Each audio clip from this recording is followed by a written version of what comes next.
5 years of love, trust, and shared dreams shattered in an instant. This is the story of how my fiancé's betrayal came to light and how I'm now navigating the aftermath.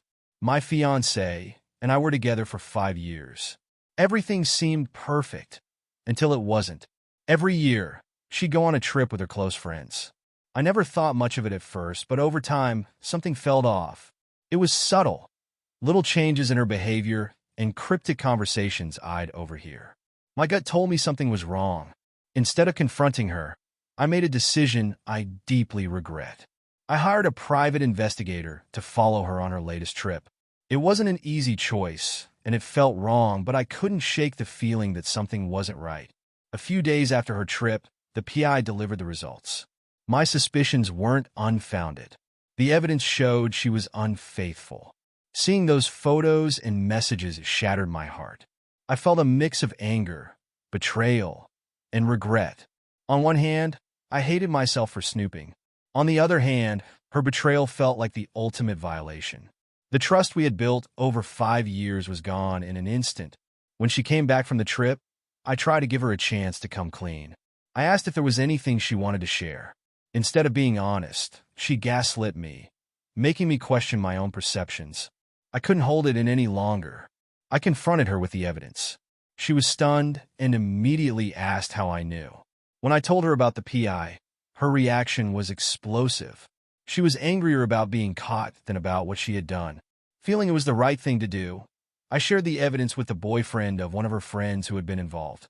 He deserved to know and to take any necessary precautions for his health. It was clear to both of us that the relationship was over.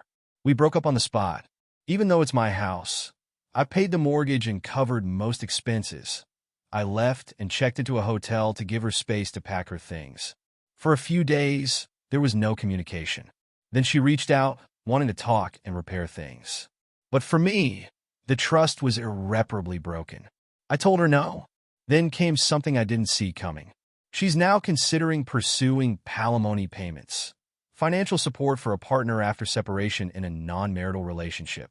In our state, this could be a real concern. I've initiated the process of hiring a lawyer.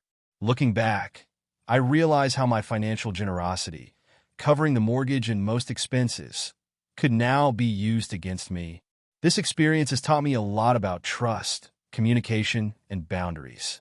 If something feels wrong in a relationship, it's better to confront it directly than to let suspicion fester. I'm working with my lawyer to protect myself financially and emotionally. This chapter of my life is closing, but I'm ready to move forward and focus on rebuilding.